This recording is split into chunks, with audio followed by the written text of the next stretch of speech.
FSJlerin und wir zeigen euch heute in unserem Kurzfilm, was man aus einem FSJ-Jahr mitnehmen kann.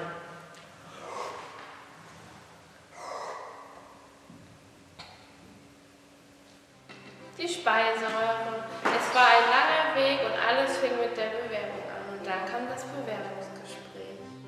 Dann ging es los. Die Lunge. Die Lunge bringt immer frischen Wind. Alles war so neu. Die Kollegen, die Arbeit und die Aufgaben. Das Herz. Wir warteten gespannt auf die anderen FSJler, denn nun stand das erste Seminar an. Man tauschte sich aus über die verschiedensten Situationen auf Arbeit. Trauer, Wut, Spaß, Probleme. Das Herz braucht viel Energie. Die Leber. In der Leber gibt es manchmal viel Negatives. Mit der Zeit lernt man auch mit den Problemen umzugehen und sie auch zu vertreiben. Der Magen. Der Magen kann ganz schön viel verdauen.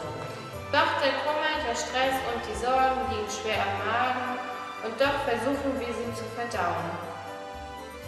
Der Darm. Nun ist das Jahr leider auch schon vorbei und das Abschlussseminar nähert sich.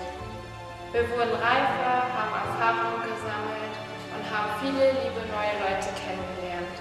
Wir können jetzt sagen, ob der Beruf etwas für uns ist, zum Beispiel im Kindergarten, im Altersheim oder im Krankenhaus.